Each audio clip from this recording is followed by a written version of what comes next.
அனைவருக்கும் வணக்கம். உங்களுக்கு தெரியும், நாட்டிலே ஒவ்வொரு காலப்பகுதிகளிலும் ஒவ்வொரு பிரசாரங்கள், ஒவ்வொரு வகையான தொனிப்பொருட்கள் வருவதுண்டு. இப்பொழுது அனைவருடைய வாயிலும், அதாவது தேர்தலை முன்னிட்டு எந்த வேட்பாளரை நாங்கள் வெற்றி பெறச் செய்வது என்பதுதான் அனைவரும் நாங்கள் எதிர்பார்த்து கொண்டிருப்பது. நாங்கள் அதிகமாக கதைப்பது ஊடகங்களிலே வெளிவரும் ஒரு முக்கியமான ஒரு தொனிப்பொருளாக இருக்கின்றது. உங்களுக்கு தெரியும், எங்களுடைய தேர்தல் வாக்குகள், அதாவது எங்களுடைய வாக்குகளின் மூலம்தான் ஒரு கொள்கையான ஒரு சிறந்த ஒரு வேட்பாளரை தெரிவு செய்ய முடியும். அது மாத்திரமல்லாமல் உங்களுக்கு தெரியும், இது எங்களுக்குரிய ஒரு நல்ல சந்தர்ப்பமாக இருக்கிறது. உண்மையிலே மதுசாரம் மற்றும் போதைப்பொருள் தகவல் நிலையம் ஒவ்வொரு முறையும் நாங்கள் ஆய்வுகள் செய்து எந்த வேட்பாளர்களை நாங்கள் தெரிவு செய்ய வேண்டும், எந்தெந்த வேட்பாளர்களுக்கு மதுசார உற்பத்தி நிறுவனங்களோடு தொடர்புகள் இருக்கின்றன, எந்தெந்த வேட்பாளர்கள், எந்தெந்த அரசியல் கட்சிகள் புகையிலை உற்பத்தி நிறுவனங்களோடு தொடர்புகள் இருக்கின்றன, கஞ்சா பாவனை அல்லது கஞ்சாவை இலங்கையிலே சட்ட ரீதியாக்குவதற்கு முயற்சிக்கின்றன என்பது தொடர்பாக அடிக்கடி ஊடகங்களிலே நாங்கள் கலந்தாலோசித்து வருவது வழக்கம். ஏனென்றால் உங்களுக்கு தெரியும், இன்று சிகரெட் பாவனையினால் நாளொன்றுக்கு எமது நாட்டில் 60 பேர் மரணிக்கின்றனர். கிட்டத்தட்ட ஒரு வருடத்துக்கு 20,000 பேர். இது உலக சுகாதார ஸ்தாபனம் மாத்திரமல்லாமல் இலங்கையிலே சுகாதார அமைச்சும் சொல்லி வருகின்ற ஒரு தகவல். அதே போன்று மதுசார பாவனையினால் இலங்கையிலே ஒரு நாளொன்றுக்கு 40 பேர் மரணிக்கின்றனர்.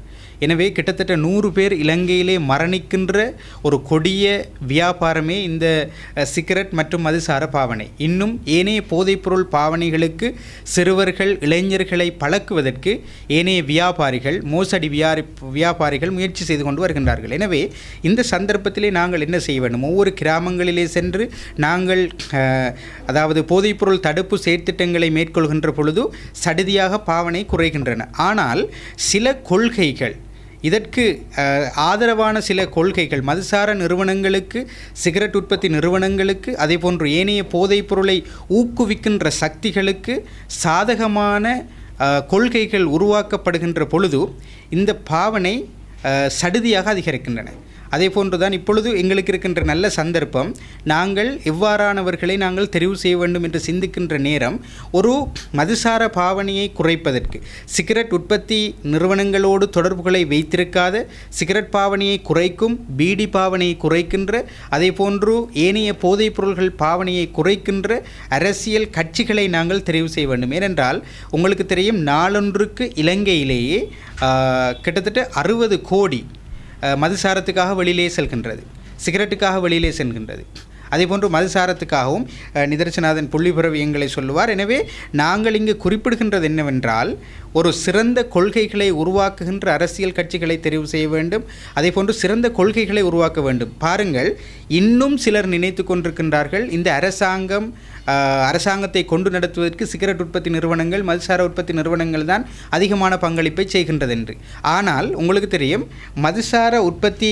மதுசார உற்பத்தியின் மூலம் இலங்கைக்கு கிடைக்கின்ற வரி வருமானத்தை நீங்கள் பார்த்தீர்கள் என்று சொன்னால் 9% மட்டுமே மொத்த வரி வருமானத்தில் இந்த மதுசாரத்திலிருந்து அரசாங்கத்துக்கு கிடைக்கின்றது.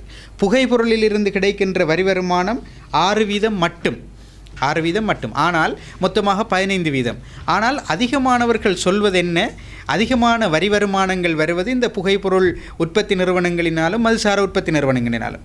அதனால்தான் அதனை நாங்கள் ஊக்கப்படுத்த வேண்டும் என்று அதிகமானோர் குறிப்பிடுகின்றனர். ஆனால் இது மிகவும் பொய்யான ஒரு விடயமாக இருக்கின்றது. எனவே நாங்கள் இங்கே கருத்தில் கொள்ள வேண்டும், வரியை முடியுமானவரை அதிகரித்து, அதே போன்று மதுசார பாவனையை கட்டுப்படுத்துவதற்கு, சட்டவிரோதமான போதைப்பொருள் பாவனைகளை கட்டுப்படுத்துவதற்கான கொள்கைகளை உருவாக்குகின்ற சக்திகளுக்கு நாங்கள் கொள்கைகளை உருவாக்குகின்ற அரசியல்வாதிகளை நாங்கள் தெரிவு செய்ய வேண்டும். இப்பொழுது தேர்தல் பிரச்சாரங்கள் ஆரம்பமாக இருக்கின்றன. எனவே வேட்பாளர்கள் களம் இறங்கியிருக்கின்றார்கள். பொதுமக்களுடைய அபிலாசைகளை நாங்கள் சொல்ல வேண்டும். ஏனென்றால் இன்று மதுசாரம் பாவிப்பதனால், சிகரெட் புகைப்பொருள் பாவிப்பதனால், ஏனைய சட்டவிரோதமான போதைப்பொருள் பாவனைகளை பாவிப்பதனால் இன்று அதிகமானோர்கள் கிராம மட்டங்களிலே அதிகமான தொகை செலவு, அதாவது பணம் செலவிடப்படுகின்றது.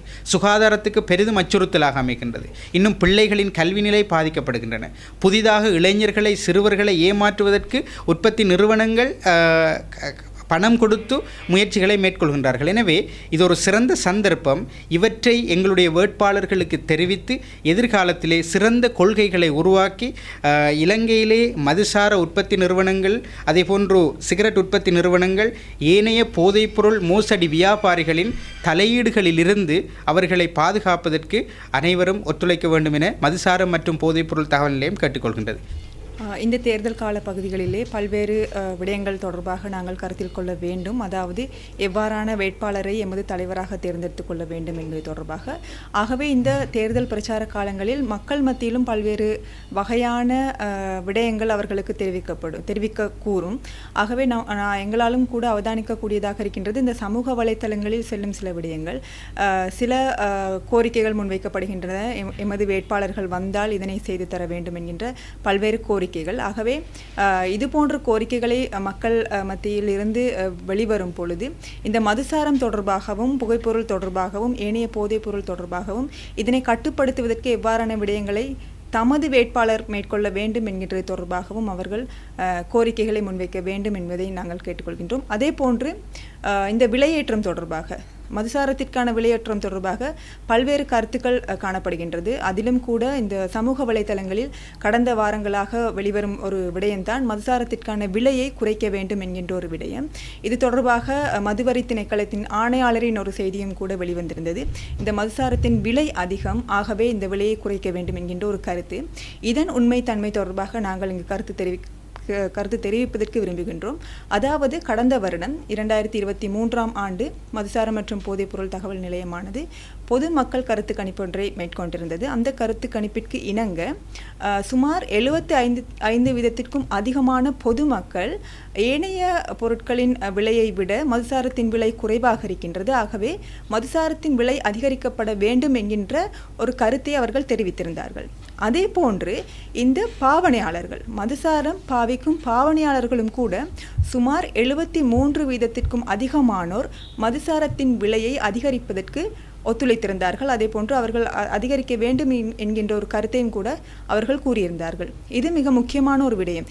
ஏனென்றால் இப்பொழுது கூறப்படும் ஒரு விடயம்தான் மதுசாரத்தின் விலை அதிகரிக்கப்பட்டதால் கசிப்பு பாவனை அதிகரித்து விட்டது என்கின்றது. இது முற்றிலும் போலியான ஒரு வதந்தியாகவே நாங்கள் கருதுகின்றோம். இதன் உண்மை தன்மையை நாங்கள் உற்று நோக்கும் பொழுது கடந்த வருடம் 2023ஆம் ஆண்டு 20% மதுசாரத்தின் வரி அதிகரிக்கப்பட்டது. அதே போல 2024ஆம் ஆண்டு ஜனவரி மாதம் 14% மதுசாரத்தின் விலை அதிகரிக்கப்பட்டது. மொத்தமாக 34% வரி மதுசாரத்திற்காக அதிகரிக்கப்பட்டுள்ளது. கடந்த வருடம் 20% அதிகரிக்கப்பட்ட மதுசாரத்தின் வரியால் சுமார் 11.6 பில்லியன் ரூபாய்கள் அரசாங்கத்திற்கான வரி வருமானம் அதிகரித்துள்ளது. அதாவது 20% மதுசாரத்தின் வரி அதிகரிக்கப்படும் பொழுது 11.6% அரசாங்கத்தின் வரி வருவாய் அதிகரிக்கின்றது. அதே போல 8.6 பில்லியன் லீட்டர்கள் மதுசார உற்பத்தியும் கூட குறைவடைந்துள்ளது.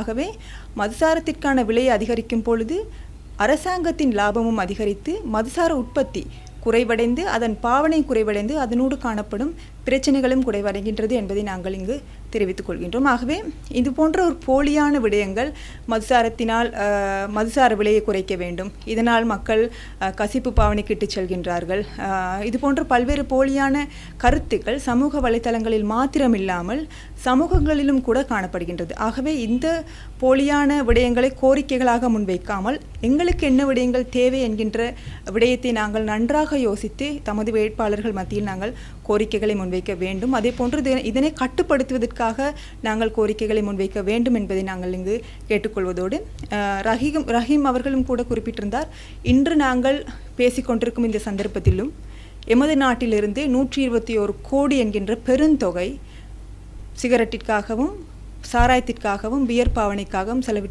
செலவிடப்பட்டு கொண்டிருக்கின்றது. ஆகவே இந்த பணத்தொகை எங்கள் நாட்டிற்குள் மாத்திரம் இருக்கும் பணத்தொகை அல்ல. சிகரெட் நிறுவனத்தை எடுத்துக்கொண்டால் 92% பங்குகள் பிரித்தானியா மற்றும் அமெரிக்காவுக்கு சொந்தமான பங்குகள். ஆகவே நாங்கள் எங்களுடைய பணத்தை டொலர்களாக மாற்றி வல்லரசு நாடுகளுக்கு கொடுத்து கொண்டிருக்கின்றோம். ஆகவே நாங்கள் இதனையும் பற்றி யோசிக்க வேண்டிய ஒரு தருணத்தில் இருக்கின்றோம். அதற்கு மாறாக எல்லோரும் மத்தியிலும் ஒரு கருத்து காணப்படுகின்றது, மதுசார வரியினாலும் சிகரெட் வரியினாலும் தான் இந்த அரசாங்கம் நிலைநாட்டப்படுகின்றது அல்லது அரசாங்கத்திற்கு கிடைக்கப்படுகின்ற வரி இந்த சிகரெட் மற்றும் மதுசார நிறுவனங்களினால் இருந்துதான் அதிகமாக பெறுகின்றது என்று.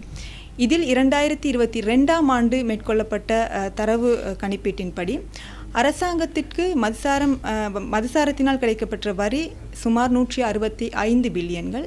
இருப்பினும் கூட அதே ஆண்டு இந்த மதுசாரத்தினால் ஏற்பட்ட சுகாதார மற்றும் பொருளாதார செலவினங்களுக்காக செலவிடப்பட்ட செலவினமானது சுமார் 200 பில்லியன்களுக்கும் அதிகமாகும். ஆகவே இதனால் கிடைக்கப்படுகின்ற வரி வருமானத்தை விட அரசாங்கத்திற்கு ஏற்படுகின்ற சுகாதார மற்றும் பொருளாதார நட்டங்கள் மிகவும் பெரிதான ஒரு தொகையாகும். ஆகவே நாங்கள் நன்றாக சிந்தித்து இதனை கட்டுப்பாட்டிற்கு கொண்டு வரும் அல்லது இதனை எவ்வாறு அடையாளப்படுத்தி வெளிக்கொண்டு வந்து இதன் பிரச்சனைகளை குறைப்பதற்கு தொழிற்படும் வேட்பாளர்களை நாங்கள் கண்டறிந்து அவர்களுக்கான முன்னுரிமை கொடுக்க வேண்டும். அதே போன்று இதுபோன்ற போலி பிரச்சாரங்களுக்கு ஏமாறாமல் எங்களுடைய உண்மையான கோரிக்கைகளையும் முன்வைக்க வேண்டும் என்பதை மதுசார மற்றும் போதைப்பொருள் தகவல் நிலையம் கேட்டுக்கொள்கின்றது.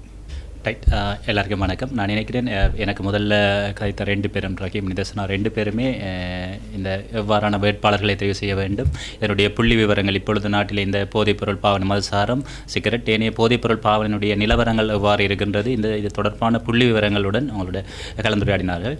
நான் நினைக்கின்றேன் நான் உங்களோட சில விடயங்கள் தொடர்பாக உங்களோட கதைக்கலாம்னு நினைக்கிறேன். என்னென்னு சொன்னால், இந்த போதைப்பொருள் பாவனை தடுப்பு, அதாவது மதுசாரம், சிகரெட், ஏனைய போதைப்பொருள் பாவனை தடுப்பு தொடர்பாக சமூக மட்டத்திலே தொழிற்படுகின்ற பொழுது மக்களுடைய ஒரு கருத்து ஆழமான ஒரு கருத்து இருக்குது. இந்த போதைப்பொருள் பாவனை தடுப்பு தொடர்பாக கதைக்கின்ற பொழுது என்னென்னு சொன்னால், இதை அரசாங்கம் இதை தடை செய்யலாம், அரசாங்கத்தால் இதை தடை செஞ்சால் என்ன அப்படின்னு சொல்ல ஒரு கேள்வி மக்கள் மத்தியிலே இருந்தது. ஆனால் இப்போ அந்த கேள்விக்கு, அந்த மக்கள் மத்தியில் இருக்கின்ற அவ்வாறான கேள்விகள் எல்லாவற்றிற்கும் நல்ல பதில் காணுகின்ற ஒரு சந்தர்ப்பமாகவும் இருக்கும் இந்த சந்தர்ப்பம். என்று சொன்னால், இப்போ எங்களுக்கு தெரியும், இப்போ எங்களோட எதிர்காலத்தில் எங்களோட நாட்டை ஆளப்போகின்ற ஒரு அரச தலைவரை தெரிவு செய்ய போகின்ற ஒரு தேர்தல் ஒன்று நெருங்கி கொண்டிருக்கு. அப்போ இந்த நேரத்தில் எங்களுடைய மக்கள் மீது அதிக அக்கறை கொண்ட, இப்போ இப்படித்தானே, கட்சி எதுவாக இருந்தால், யாராகவும் இருக்கலாம், கட்சி எதுவாக இருந்தாலும் எங்களுடைய வாக்கு இருக்கணும். மதுசாரம் போதைப்பொருள் மதுசாரம் புகைப்பொருள் ஏனைய போதைப்பொருள் பாவனையை தடுப்பவர்களுக்கு தான் எங்களுடைய வாக்கு இருக்கணும். அப்போ இது மக்கள் மத்தியிலே இந்த மாதிரியான கருத்து மக்கள் மத்தியில் ஆழமாக இருக்குது. அப்போ இந்த சந்தர்ப்பத்தில் நாங்கள் இதை பயன்படுத்த வேண்டும். அடுத்தது, இப்போ மக்கள் இவற்றை சரியாக இனங்கண்டு கொள்ள வேண்டும். அதாவது இப்போ ஒவ்வொரு வேட்பாளர்கள் தொடர்பாகவும் மக்கள் சரியாக இவர் இப்போ மதுசார கம்பெனியோட யாருக்கு தொடர்பு இருக்குது, சிகரெட் கம்பெனியோட யாருக்கு தொடர்பு இருக்குது, ஏனைய போதைப்பொருள் மோசடி வியாபாரிகளோட யாருக்கு தொடர்பு இருக்குது, இதுகளை இந்த நேரத்தில் நாங்கள் சரியாக வெளிக்கொண்டு வரணும். அவ்வாறு சரியாக வெளிக்கொண்டு வந்தால்தான் ஒரு எதிர்காலத்தில் ஒரு சுபீட்சமான ஒரு நாட்டை உருவாக்கக்கூடிய ஒரு சிறந்த தலைவரை தெரிவு செய்யக்கூடிய ஒரு சூழல் உருவாகும். ஆகவே இந்த ஒரு நல்ல சந்தர்ப்பம், நல்ல களம், இப்பொழுது அந்த நாட்டினுடைய தலைவரை தெரிவு செய்கின்ற ஒரு நல்ல களம் தேர்தல் எதிர்காலத்தில் வர இருக்கின்ற. ஆகவே மக்கள் இந்த சந்தர்ப்பத்தை சரியாக பயன்படுத்தி எங்களுடைய நாட்டை அபிவிருத்தி செய்யக்கூடிய, எங்களுடைய பிள்ளைகளை பாதுகாக்கக்கூடிய, பிள்ளைகளை போதைப்பொருள் பாவனை பக்கம் செல்லாமல் இருப்பதற்கான வேலை திட்டங்களை தயாரிக்கக்கூடிய ஒரு வேட்பாளரை தெரிவு செய்வதுதான் சிறந்த ஒரு ஆரோக்கியமான ஒரு விடயமாக இருக்கும். ஆனால் இந்த சந்தர்ப்பத்தை மக்கள் சரியாக பயன்படுத்த வேண்டும் என்று சொல்லி நாங்கள் இந்த மதுசாரம் மற்றும் போதைப்பொருள் தகவல் நிலையத்தின் சார்பாக கேட்டுக்கொள்கின்றோம்.